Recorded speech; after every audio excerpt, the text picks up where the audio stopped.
افغانستان د اسلامی جمهوریت جلالمآب جمهور رئیس د مصالحه د عالی شورا جلالمآب رئیس د افغانستان اسلامی جمهوریت پخوانی ولسمشر جلالمآب محترم حامد کرزی د افغانستان د اسلامی جمهوریت د جمهور رئیس درانه مرستیالیان د جهاد او مقاومت درانه مشر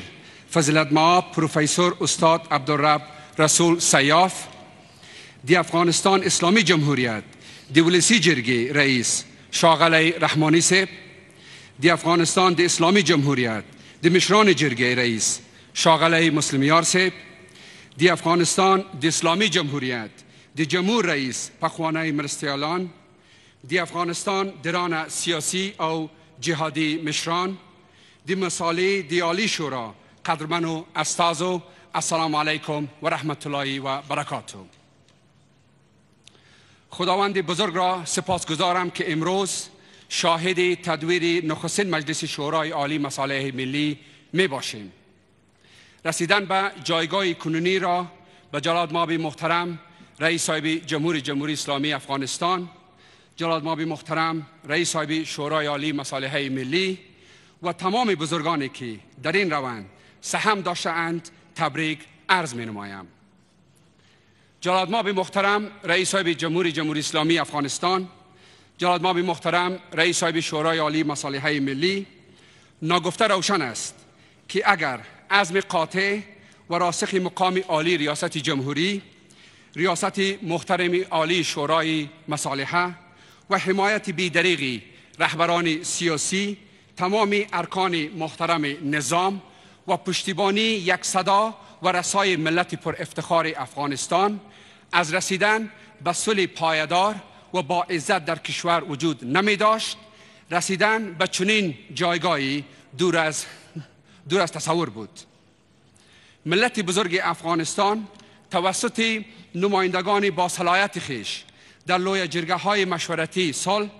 منشور صلح‌خواهی و نقشه راه رسیدن به این آرزوی دیرینه ایمان را به روشنی تمام واضح ساختند که حفظ ارزش‌های نظام جمهوری اسلامی افغانستان و دست یافتن به صلح با عزت و پایدار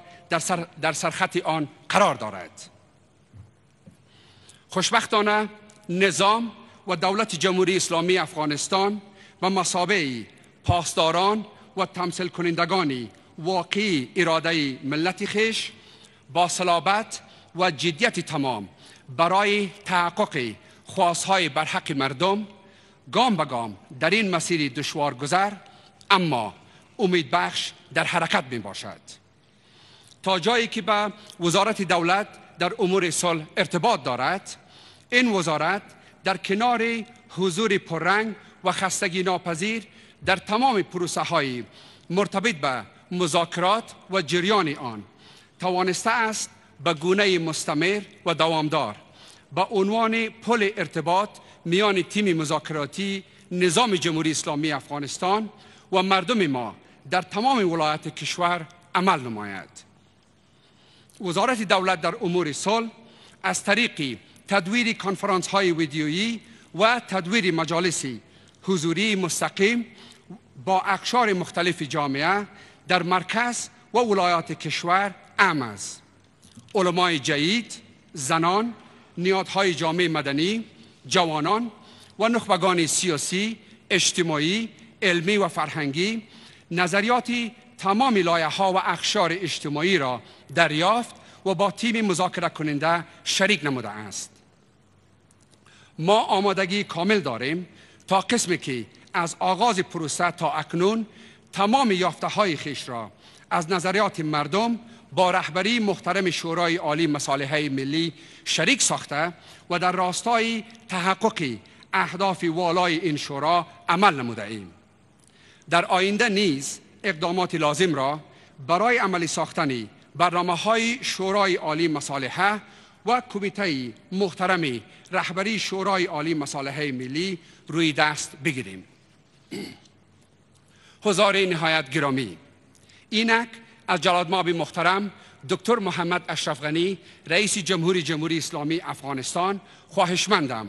تا با ایراد بیانیه راهنمودی و ارزشمند خویش مجلس امروزی را افتتاح نمایند.